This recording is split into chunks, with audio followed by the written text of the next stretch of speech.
നമ്മുടെ ഡീൽ കുട്ടപ്പൻ റെഡിയായി നിൽക്കുകയാണ്. ഡീലെല്ലാം റെഡിയായി, ഉടൻ തന്നെ ഒപ്പിടാൻ പോകുന്നു, ഇപ്പോൾ ഒപ്പിട്ട് കളയും എന്നൊക്കെ ഒരു വശത്ത്. ഇസ്രയേൽ മറുവശത്ത് പറയുന്നു, അമേരിക്കയോട് തീർത്ത് പറഞ്ഞിട്ടുണ്ട്, ഒരിക്കലും ഇറാൻ്റെ കയ്യിൽ അണുബോംബ് വരാൻ പാടില്ല. അതാണ് ഇറാൻ്റെ കയ്യിൽ അണുബോംബ് വന്നാൽ ഞങ്ങൾക്ക് ഈ പ്രദേശത്ത് ഒരു തെമ്മാഴ് രാജ്യമായി അങ്ങനെ വിലസാൻ ഒക്കില്ല.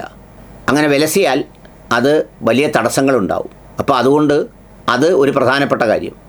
2, ഞങ്ങൾ ഇറാനെ അടിക്കുന്നതിന് ആത്മീയമായി ചില ശരികളുണ്ട്. അതിലൊന്നെന്താണെന്ന് വെച്ചാൽ, ഞങ്ങളുടെ വാഗ്ദത്ത രാഷ്ട്രത്തിൻ്റെ ഒരു പ്രധാനപ്പെട്ട ലക്ഷ്യമാണ് ഗ്രേറ്റർ ഇസ്രയേൽ. അത് സ്ഥാപിക്കുന്നതിന് ഇതെല്ലാം പിടിച്ചെടുത്തേ മതിയാവും. നോക്കൂ, അത് ഞങ്ങൾക്ക് മാത്രമല്ല, എതിർവശത്തുള്ള മുസ്ലിം വിഭാഗത്തിലും അങ്ങനെ ഒരു സൈദ്ധാന്തിക ബലമുള്ള ഒരു ചെറിയ കൂട്ടരുണ്ട്. ഷിയാക്കളെ മുഴുവൻ കൊന്നൊടുക്കി ബാക്കിയുള്ള പൂർവ്വകാലത്തിൻ്റെ ചരിത്രത്തിലെ എല്ലാ തെറ്റുകളും മായ്ച്ച് പ്രവാചകനോടൊപ്പം സ്വർഗത്തിൽ അണയാൻ കൊതിച്ചു നിൽക്കുന്ന ഒരു കൂട്ടർ. അപ്പോൾ അങ്ങനെ 2 കൂട്ടർ ആത്മീയമായി അവിടെയുണ്ട്. പിന്നെ ഞങ്ങൾക്ക് വേണ്ടിയുള്ള ആയുധങ്ങളും സാമ്പത്തികവും ബാക്കിയുള്ള കച്ചവട സാഹചര്യങ്ങളും ഒക്കെ തരാൻ ഇഷ്ടംപോലെ കുഴിമന്തിക്കാരുമുണ്ട്. അപ്പോൾ ഇതെല്ലാം ഉള്ളതിനോടുകൂടി തന്നെ ഇറാൻ വേണം.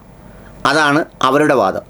ഇറാൻ പറയുന്നത്, ഈ ചർച്ച, ഒപ്പിടൽ, ഡീൽ, ബിഗ് ഡീൽ, ആ ഡീൽ എന്നൊക്കെ പറയുന്ന ഡീലൊക്കെ എവിടെയൊക്കെയോ എന്തൊക്കെയോ പറയുന്നതല്ലാതെ അതിൻ്റെ കാര്യകാരണ ചർച്ചകളിലേക്കൊന്നും കാര്യങ്ങൾ എത്തിപ്പെട്ടിട്ടില്ല.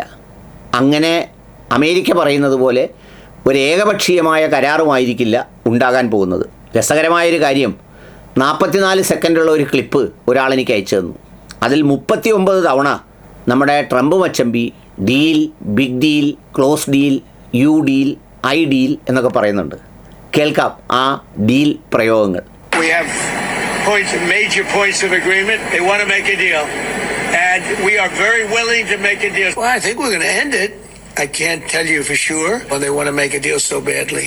You have no idea how badly they want to make a deal. They want to make a deal so badly. I do see a deal in Iran. We were very close to a deal.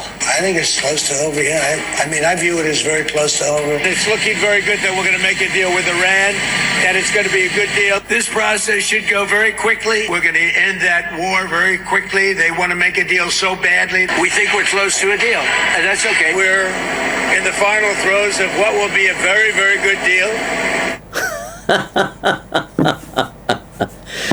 CNN തന്നെ പറയാണ്, 39 തവണ പുള്ളി ഈ പ്രതീക്ഷകളിങ്ങനെ നിറച്ചുകൊണ്ടിരിക്കുകയാണ്.